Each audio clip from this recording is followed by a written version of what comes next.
ದೆಹಲಿ ಪ್ರವಾಸವನ್ನು ಮುಗಿಸಿ ನೇರವಾಗಿ ಮಂಗಳೂರು ಮೂಲಕ ಧರ್ಮಸ್ಥಳಕ್ಕೆ ಆಗಮಿಸಿದ ಬಿಜೆಪಿ ರಾಜ್ಯಾಧ್ಯಕ್ಷ ಬಿವೈ ವಿಜಯೇಂದ್ರ ಅವರು ಶುಕ್ರವಾರ ಸುದ್ದಿಗೋಷ್ಠಿಯನ್ನು ನಡೆಸಿ ಮಾಹಿತಿ ನೀಡಿ ಕರ್ನಾಟಕದಲ್ಲಿ ಮತ್ತೊಮ್ಮೆ ಹಿಂದೂಗಳ ರಕ್ಷಣೆ ಮಾಡುವ ಹಾಗೂ ಜನಪರವಾದ ಬಿಜೆಪಿ ಸರ್ಕಾರ ಅಧಿಕಾರಕ್ಕೆ ಬರಬೇಕು ಎನ್ನುವುದು ತಮ್ಮ ಮುಖ್ಯ ಪ್ರಾರ್ಥನೆಯಾಗಿದೆ ಎಂದು ಹೇಳಿದರು.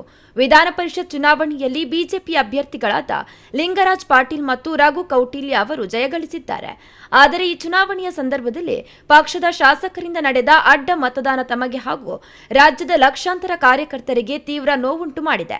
ನಾನು ಭಾವನಾತ್ಮಕ ವ್ಯಕ್ತಿ. ಅಡ್ಡ ಮತದಾನದ ಚರ್ಚೆಗಳು ಎದ್ದಾಗ ಶಾಸಕಾಂಗ ಪಕ್ಷದ ಸಭೆ ಮತ್ತು ಆಣೆ ಪ್ರಮಾಣ ಧರ್ಮಸ್ಥಳದಲ್ಲೇ ಆಗಬೇಕು ಎಂದು ನನ್ನ ಮನಸ್ಸಿಗೆ ತೋಚಿದ್ದನ್ನ ಹೇಳಿದ್ದೆ.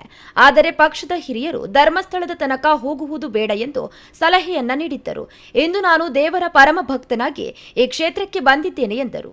ಮುಂದೆ ಕರ್ನಾಟಕ ರಾಜ್ಯದಲ್ಲಿ ಮತ್ತೊಮ್ಮೆ ಯಾವಾಗ ವಿಧಾನಸಭಾ ಚುನಾವಣೆ ಆದರೂ ಸಹ ಕರ್ನಾಟಕ ರಾಜ್ಯದಲ್ಲಿ ಮತ್ತೊಮ್ಮೆ ನಮ್ಮೆಲ್ಲರ ನೇತೃತ್ವದಲ್ಲಿ ಒಂದು ಜನಪರವಾಗಿರ್ತಕ್ಕಂಥ ಒಂದು ಒಳ್ಳೆಯ ಸರ್ಕಾರ ರಾಜ್ಯದಲ್ಲಿ ಅಧಿಕಾರಕ್ಕೆ ಬರಬೇಕು.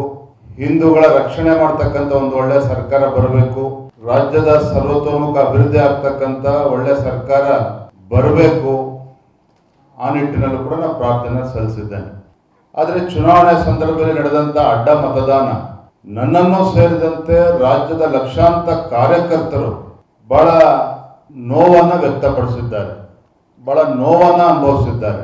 ಹಾಗಾಗಿ ಅವತ್ತು ನಾನು ಚುನಾವಣೆ ಫಲಿತಾಂಶದ ಮಾರನೇ ದಿನ ನನ್ನ ಮನಸ್ಸಿಗೂ ಕೂಡ ಅಗಾಧವಾದಂಥ ಘಾಸಿಯಾದಂಥ ಸಂದರ್ಭದಲ್ಲಿ ಶಾಸಕಾಂಗ ಪಕ್ಷದ ಸಭೆ ಧರ್ಮಸ್ಥಳದಲ್ಲಿ ಆಗಬೇಕು, ಶಾಸಕರು ಸನ್ನಿಧಿಯಲ್ಲಿ ಸತ್ಯಾಸತ್ಯತೆ ತಿಳಿದುಕೊಳ್ಬೇಕು ಅಂತೇಳಿ ನಾನು ಹೇಳಿದ್ದು ನಿಜ.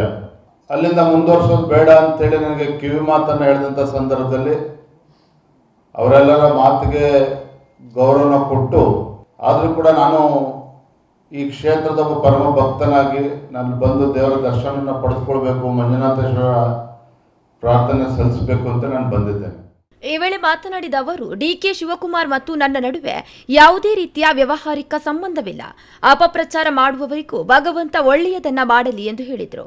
ರಾಜ್ಯದ ಅಧ್ಯಕ್ಷನಾಗಿ ಇಂಥ ಕೀಳು ಮಟ್ಟದ ಕೆಲಸವನ್ನು ಮಾಡತಕ್ಕಂಥ ಪ್ರಶ್ನೆ ಉದ್ಭವ ಆಗೋದಿಲ್ಲ. ವಿಜಯೇಂದ್ರ ಮತ್ತು ಡಿಕೆ ಶಿವಕುಮಾರ್ ಮಧ್ಯೆ ಯಾವುದೇ ರೀತಿಯ ವ್ಯವಹಾರಿಕ ಸಂಬಂಧವೂ ಕೂಡ ಇಲ್ಲ. ಯಾವುದೇ ಒಂದು ಆತ್ಮೀಯತೆಯೂ ಕೂಡ ನಮ್ಮ ಮಧ್ಯೆ ಇಲ್ಲ. ಒಬ್ಬ KPCC ಅಧ್ಯಕ್ಷರಾಗಿ ಏನು ಗೌರವನ ಕೊಡಬೇಕಿತ್ತು ನಾನು ಕೊಟ್ಟಿದ್ದೇನೆ. ರಾಜ್ಯದ ಮುಖ್ಯಮಂತ್ರಿಗಳಿಗೆ ಏನು ಗೌರವನ ಕೊಡಬೇಕು ಕೊಡಲೇಬೇಕಾಗ್ತದೆ ಒಬ್ಬ ಶಾಸಕನಾಗಿ. ಅದು ಬಿಟ್ಟರೆ ನಮ್ಮ ನಡುವೆ ಯಾವುದೇ ಒಂದು ಆತ್ಮೀಯತೆ ವ್ಯವಹಾರಿಕ ಸಂಬಂಧ ಇಲ್ಲ ಅನ್ನೋದನ್ನು ನಾನು ಮತ್ತೆ ಸ್ಪಷ್ಟಪಡಿಸ್ತಾ ಇದ್ದೇನೆ. ಹಿರಿಯ ನಾಯಕ ಕೆಎಸ್ ಈಶ್ವರಪ್ಪ ಅವರ ಟೀಕೆಗಳಿಗೆ ಉತ್ತರಿಸಿದ ವಿಜಯೇಂದ್ರ ಅವರು 2018ರಲ್ಲಿ ಸಿದ್ದರಾಮಯ್ಯ ಅವರ ನೇತೃತ್ವದ ಕಾಂಗ್ರೆಸ್ ಸರ್ಕಾರವಿದ್ದಾಗ 18 ಹಿಂದೂ ಕಾರ್ಯಕರ್ತರ ಹತ್ಯೆಯಾಗಿತ್ತು. ಕಾರ್ಯಕರ್ತರ ಮೇಲೆ ಸುಳ್ಳು ಮೊಕದ್ದಮೆ ಹೂಡಿ ಕುಗ್ಗಿಸುವ ಕೆಲಸವೂ ನಡೆದಿತ್ತು. ಅಂತಹ ಸಂದರ್ಭದಲ್ಲಿ 17 ಶಾಸಕರು ರಾಜೀನಾಮೆ ನೀಡಿ ಬಿಎಸ್ ಯಡಿಯೂರಪ್ಪ ಅವರ ನಾಯಕತ್ವವನ್ನು ನಂಬಿ ಬಂದಿದ್ದರಿಂದ ರಾಜ್ಯದಲ್ಲಿ ಉತ್ತಮ ಬಿಜೆಪಿ ಸರ್ಕಾರ ರಚನೆಯಾಗಲು ಸಾಧ್ಯವಾಯಿತು. ಅಂದು ಶಾಸಕರು ಕೈಜೋಡಿಸಿದ್ದರಿಂದಲೇ ಈಶ್ವರಪ್ಪ ಅವರು ಗ್ರಾಮೀಣಾಭಿವೃದ್ಧಿ ಸಚಿವರಾಗಿ ಅಧಿಕಾರವನ್ನ ಅನುಭವಿಸಿದರು. ಆದರೆ ಇಂದು ಅವರಿಗೆ ಎಲ್ಲವೂ ಮರೆತು ಹೋಗಿದೆ.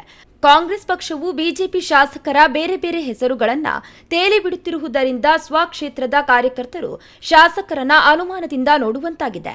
ಆದರೆ ಸತ್ಯ ಇಂದಲ್ಲ ನಾಳೆ ಹೊರಬರಲಿದೆ ಎಂದು ವಿಶ್ವಾಸವನ್ನ ವ್ಯಕ್ತಪಡಿಸಿದರು.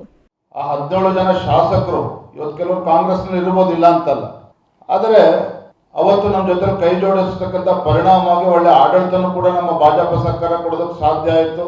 ಬಹುಶಃ ಈಶ್ವರಪ್ಪ ಮರ್ತಿರ್ಬೇಕು, ಅವರು ಕೂಡ ಗ್ರಾಮೀಣಾಭಿವೃದ್ಧಿ ಸಚಿವರಾಗಿ ಎಂಜಾಯ್ ಮಾಡಿದ್ರು, ಇಲ್ಲ ಅಂತೇನಿಲ್ಲ. ಅದು ಇವೆಲ್ಲವೂ ಕೂಡ ಮರ್ತೋಗಿದೆ ಅಂತ ಕಾಣ್ತದೆ. ಕಾಂಗ್ರೆಸ್ ಪಕ್ಷ ಏನು ಅಡ್ಡ ಮತದಾನದಲ್ಲಿ ಬೇರೆ ಬೇರೆ ಹೆಸರುಗಳನ್ನು ತೇಲ್ಬಿಡ್ತಕ್ಕಂಥ ಕೆಲಸವೂ ಕೂಡ ನಡೀತಾ ಇದೆ.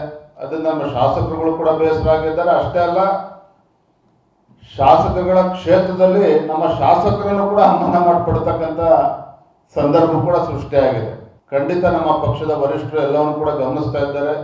ಸತ್ಯ ಇಂದಲ್ಲ ನಾಳೆ ಹೊರಗೆ ಬರಲೇಬೇಕಾಗ್ತದೆ, ಬಂದೇ ಬರುತ್ತದೆ.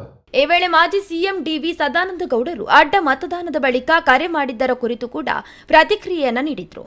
ಈ ವೇಳೆ ಸುದ್ದಿಗೋಷ್ಠಿಯಲ್ಲಿ ಸಂಸದ ಬ್ರಿಜೇಶ್ ಚೌಟ, ಶಾಸಕರಾದ ಹರೀಶ್ ಪೂಂಜಾ, ವೇದವ್ಯಾಸ್ ಕಾಮತ್ ಸೇರಿದಂತೆ ಭರತ್ ಶೆಟ್ಟಿ, ರಾಜೇಶ್ ನಾಯ್ಕ್, ಕಿಶೋರ್ ಕುಮಾರ್ ಪುತ್ತೂರು, ಭಾಗೀರಥಿ ಮುರಳ್ಯ, ಗುರ್ಮೆ ಸುರೇಶ್ ಶೆಟ್ಟಿ, ಜಿಲ್ಲಾ ಅಧ್ಯಕ್ಷರಾದ ಸತೀಶ್ ಕುಂಪಲ ಮತ್ತಿತರರು ಉಪಸ್ಥಿತರಿದ್ದರು.